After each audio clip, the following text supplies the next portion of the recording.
I'm Pat Lynch, president of the Police Benevolent Association, speaking to you on behalf of 50,000 active and retired New York City police officers.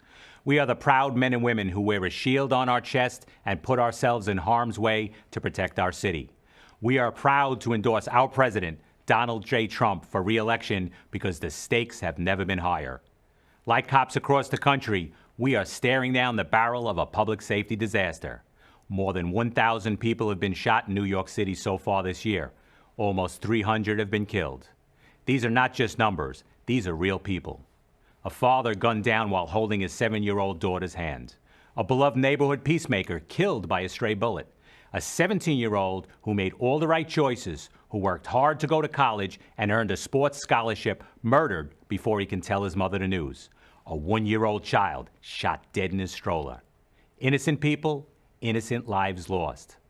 One tragedy is too many, but every day the number keeps growing. And every day our communities are asking us, why is this happening? The answer is simple. The Democrats have walked away from us. They have walked away from police officers, and they've walked away from the innocent people we protect. Democratic politicians have surrendered our streets and our institutions.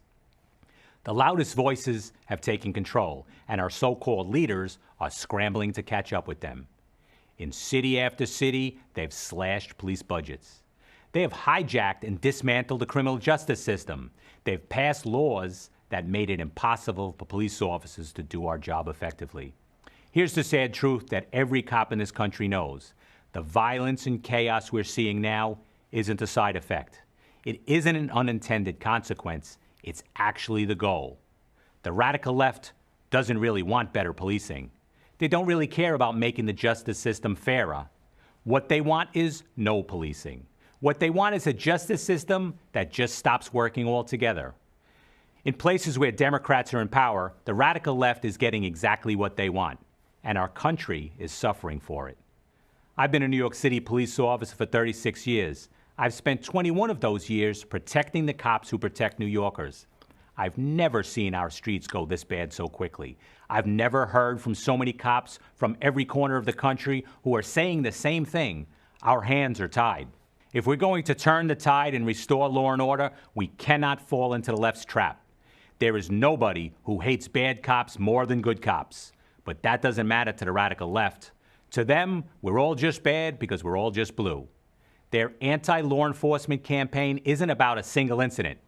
It isn't the result of one bad law or one bad policy. It's about a message. The message is police officers are the enemy. The message is criminals have the right to resist arrest. The message is if you commit a crime, if you victimize the most vulnerable of people, the justice system will not hold you accountable. That's the message echoing through city halls and state houses across our country. It's playing on a loop in the media. The criminals have heard that message, and they're taking full advantage. We must stop that message.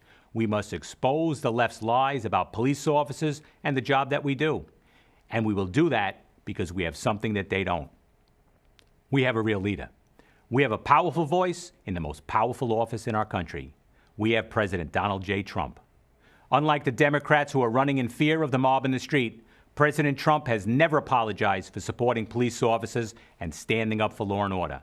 Unlike the Democrats who froze in the face of rioting and looting, President Trump matches his words with his actions. He gives law enforcement the support and the tools we need to go out there and put a stop to it, period. End of story. It has never been harder to be a police officer in this country, but there are two things that keep us going. We look at the victims, the vulnerable, the regular working people who count on us. We keep strapping on our duty belts and bullet-resistant vests because we know we can't let them down. And while we do that, we hear the words of our president, who says to police officers everywhere, I will never let you down. We know that he hasn't, and we know that he won't.